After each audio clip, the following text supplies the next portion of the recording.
我们通常讲我们自己有5000年的文明史，但世界是不是这么看的？通过这100年，一代一代的考古人来去证实，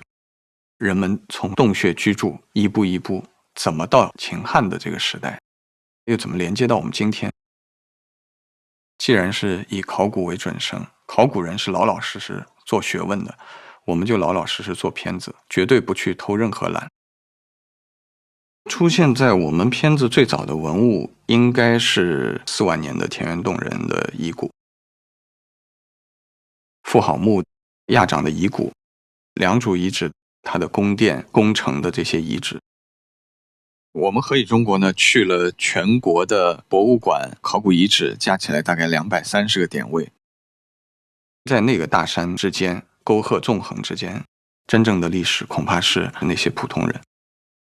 像第1集秦汉当中，很多这些不见于文献典籍记载的这些人物故事，2000年前的人亲笔一笔一画写下来的东西，所以就尤为打动人。我希望我们是一个档案，光道具大概就3000多件，根据出土的文物来复原的。光演员可能就大概4000人。胡歌的造型，他头上戴的这个红巾，是根据汉代出土的画像石上的形象来的。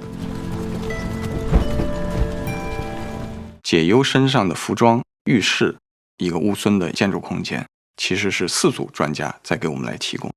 我们这次片尾字幕的工作人员的名单是12000字 ，A4 是24页，考古学家专家团大概就有100多人，把中国最好的那些老师们都聚集在这个节目周边了。像我们一些考古学家，他去挖这些人骨，晚上得睡在山洞里，有老鼠，自己也睡不着，就坐到那个洞口。我们在这个遗址当中，也曾是一群人的家。通过好好去研究这些器物、墓葬、村落，你就完全能够去走进那一段人的生活。良渚遗址的王宁远老师，他觉得我们在做考古人应该做的一件事叫实验考古。我们拍他那边的良渚碳化米，拍了1天时间就用5秒。我们拍那个甲骨，大概灼烧了40块左右的尖甲骨，然后出现裂缝，通过这个裂痕来判断卦象嘛。人生多疑惑而少智慧，只得穷极叩问，竭尽求索。我觉得历史是跟今天连通的。我们今天所遇到的、面对的人和环境的问题，人和自己内心的问题，人和他人的问题，和其他族群的问题，和世界的关系的问题，我们的祖先在他们的万年的探索当中，他们都遇到过，并且走出了自己的一条路。所以今天我们不孤单。